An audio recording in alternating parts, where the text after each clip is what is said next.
পরিস্থিতিতে ধৈর্য ধারণ করার মানসিকতা আমাদের থাকতে হবে। জীবনে সমস্যা আসতেই পারে।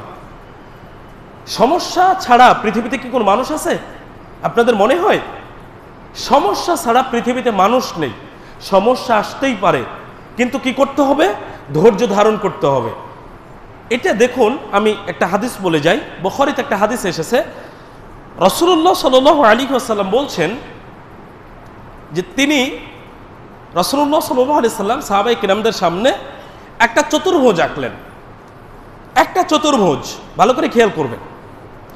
চতুর্ভুজ আঁকার পরে তিনি চতুর্ভুজের মাঝখান দিয়ে একটা রেখা টানলেন। এই রেখাটা চতুর্ভুজের রেখাকে পার হয়ে চলে গেল।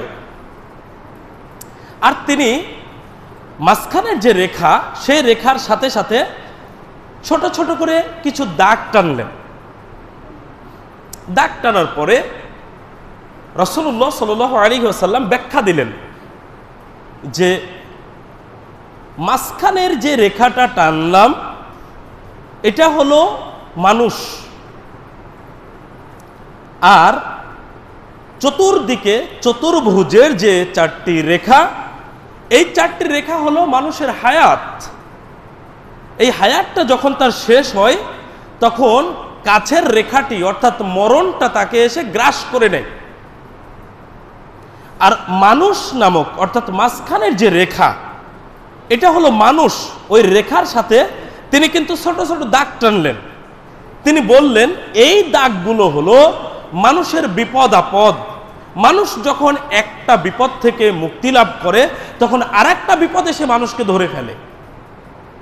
তার মানে আমি বোঝাতে চাচ্ছি এই হাদিস থেকে যে মানুষের চতুর্দিকে বিপদ আপদ তাকে ছেকে ধরে আছে। মানুষ একটা সমস্যা থেকে যখন উঠে আসতে পারে, সমস্যার সমাধান হয়, তখন দেখা যাচ্ছে ওই রকমই অথবা ওর চেয়ে বড় অথবা ওর চেয়ে ছোট কোনো আরেকটা সমস্যা তার সামনে চলে এসেছে। তাহলে সমস্যা মুক্ত নই আমরা কেউ। সমস্যা প্রতিনিয়ত আমাদের আশেপাশে আছে। এর মানে এই নয় যে আমরা আত্মহত্যার পথ বেছে নেব। সমস্যা আসছে, ধৈর্য ধারণ করতে হবে। আর আল্লাহ সুবহানাহু ওয়া তাআলা আমাদেরকে সমস্যা দেনই তো পরীক্ষা করার জন্য। ধৈর্য থাকতে হবে। অধৈর্য হয়ে গেলাম আর আত্মহত্যা করলাম, সমাধান নেই। এটা সমাধান হলো না। আপনি মনে করেন বাড়ির কর্তা, বাড়ির পুরুষ মানুষ, আপনি আত্মহত্যা করলেন। আপনি নিজের চিন্তা করে আত্মহত্যা করে পৃথিবী থেকে চলে গেলেন, কিন্তু আপনি কি জানেন আপনি আপনার আশেপাশে আপনার সাথে যারা সম্পৃক্ত তাদেরকে আপনি কতটা বিপদে ফেলে গেলেন? আপনার সন্তান আছে না? আপনার সন্তান পিতাহীন হয়ে গেল, এতিম হয়ে গেল ছেলেটা, তার ভবিষ্যৎ জীবনটা কেমন হবে? অথবা আপনার স্ত্রী, তার জীবনটা কেমন হবে? আপনার বাবা মা বৃদ্ধ বয়সে বেঁচে আছে, তাদের অবস্থা কি হবে? আপনি নিজের চিন্তা করে আত্মহত্যা করে চলে গেলেন। আপনি তো ছিলেন পরিবারের একটা শক্তি। সমস্যা আছে, সমাধান আছে, কিন্তু আত্মহত্যার পথ কখনো সমাধানের পথ হতে পারে না। তাহলে যে কোনো সমস্যা আসলে কি করতে হবে? ধৈর্য ধারণ করতে হবে। দেখুন সূরা বাকারা 155 নম্বর আয়াত আল্লাহ সুবহানাহু ওয়া তাআলা বলছেন, ওয়ালানাবলুওয়ান্নাকুম বিশাইইম মিনাল খাউফি ওয়াল জু'i ওয়া নাকসিম মিনাল আমওয়ালি ওয়াল আনফুসি ওয়াত থামারাত। আর আমরা অবশ্যই তোমাদেরকে পরীক্ষা করব কিছু ভয়, ক্ষুধা, ধন সম্পদ, জীবন ও ফল ফসলের ক্ষয়ক্ষতি দ্বারা। এগুলো মানুষের জীবনের সাথে সম্পৃক্ত বিষয়। আল্লাহ সুবহানাহু ওয়া তাআলা এই সব বিষয় দ্বারা মানুষকে পরীক্ষা করবেন। আয়াতের শেষাংশে বলা হয়েছে ওয়াবাশশিরিস সাবিরিন, আর আপনি সুসংবাদ দিন কাদেরকে? যারা ধৈর্যশীল তাদেরকে। তাহলে সমস্যা আসতেই পারে, ফল ফসলের ক্ষতি হতেই পারে, নিজের জানমালের ক্ষতি হতেই পারে, ক্ষুধার তাড়নায় কষ্ট আমরা পেতেই পারি। কি করতে হবে? ধৈর্য ধারণ করতে হবে। যদি ধৈর্য ধারণ করি একটা পথ হয়তো আমরা পেয়ে যাব, পথ বের হয়ে যাবে। কিন্তু যদি অধৈর্য হয়ে যায় তাহলে সামনে পথ বন্ধ হয়ে যাবে, আত্মহত্যার পথটাই সে দেখতে পাবে। আমাদের করণীয় হলো জীবনে যেই সমস্যায় আসুক না কেন প্রতিটি ক্ষেত্রেই আমরা ধৈর্য ধারণ করব, মুমিন হিসাবে আল্লাহর উপরে ভরসা রাখবো, ইনশাআল্লাহ আল্লাহ আমাদের জন্য পথ বের করে দিবেন।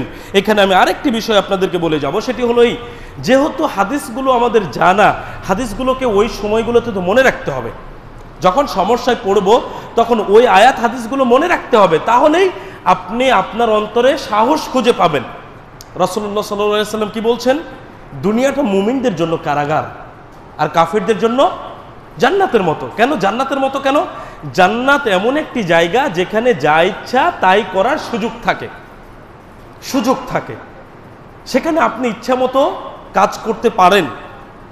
কিন্তু জেলখানা কেমন? ওর একটা সীমাবদ্ধতা আছে, ওর একটা এরিয়া আছে।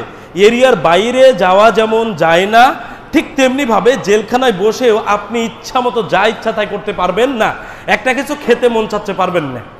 তো জেলখানার জীবনটা, কারাগারের জীবনটা একটা নির্দিষ্ট সীমার মধ্যে এবং কষ্টের জীবন।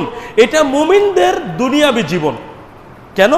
মুমিনরা চাইলেই সব কিছু করতে পারে না। শূকরের গোশতের অনেক স্বাদ হতে পারে, কিন্তু কোনো মুমিন খেতে পারবে? কেন পারবে না? আল্লাহ হারাম করেছেন এই জন্য। এটা সীমানা, এটা সীমানা। সুদ আপনার টাকা বাড়াতে পারে, কিন্তু একজন মুমিন সুদ খেতে পারবে না। কেন পারবে না? আল্লাহ হারাম করেছেন এই জন্য পারবে না। ব্যবসায়ী মিথ্যা কসম করলে হয়তো অনেক বেচা কিনা বেশি হবে, কিন্তু সেই মানুষটি যদি মুমিন হয় তাহলে ব্যবসা ক্ষেত্রে, বাণিজ্যের ক্ষেত্রে কখনো সে মিথ্যা কসম করতে পারবে না। কেন করবে না? আল্লাহ তাআলা নিষেধ করেছেন, তার নবী নিষেধ করেছেন। এগুলো হলো মুমিনের সীমানা। তাহলে এই দুনিয়ায় যে মুমিন, যার জন্য দুনিয়াকে কারাগারের মতো বলা হলো, কারাগারের সাথে তুলনা করা হলো, সেই মুমিন সমস্যায় পড়বে না এমনটা কি হতে পারে? মুমিন সমস্যায় পড়বে। মুমিনের করণীয় কি? ধৈর্য ধারণ করা, আল্লাহর উপরে ভরসা রাখা, আল্লাহর কাছে সাহায্য প্রার্থনা করা, যাতে করে ওই সমস্যা থেকে আল্লাহ উত্তরণের পথ বের করে দেন। আপনি দেখান এমন কোন মুমিনকে আল্লাহ সুবহানাহু ওয়া তাআলা কোন একটা সমস্যা দিয়ে ওর মধ্যে আটকে রেখেছেন, আল্লাহ তাকে বের করেননি, তার মুক্তির পথ বের করেননি, এমন দেখান। অথচ এই মুমিন যখন কোনো বিষয়ে কষ্ট সহ্য করেছে, যখন সাহাবায়ে কেরামদের জীবনে আমরা দেখছি যে তারা অনেক কষ্ট সহ্য করেছেন, অনেক সমস্যার সম্মুখীন হয়েছেন, কিন্তু তারা কখনো ঈমান হারা হননি, কখনো ধৈর্য হারা হননি, যার কারণে আল্লাহ সুবহানাহু ওয়া তাআলা তাদেরকে যে সফলতা দিয়েছেন তাদের ঈমানের কারণে, আমলের কারণে। কোরআনে অনেক সাহাবীর সম্পর্কে আয়াত নাজিল হয়েছে, হাদিসে স্বর্ণাক্ষরে তাদের নাম লিপিবদ্ধ হয়েছে, অনেকে জান্নাতের সুসংবাদ পৃথিবীতেই পেয়ে গেছেন। তাহলে আমরা তো মুমিন, আমাদের করণীয় হচ্ছে সমস্যা যখন সামনে চলে আসবে সেই সমস্যার সমাধানের জন্য আল্লাহর উপরে ভরসা রাখা, সমাধানের পথ খোঁজা, আর হতাশ না হওয়া, আত্মহত্যার পথ বেছে না নেওয়া। 5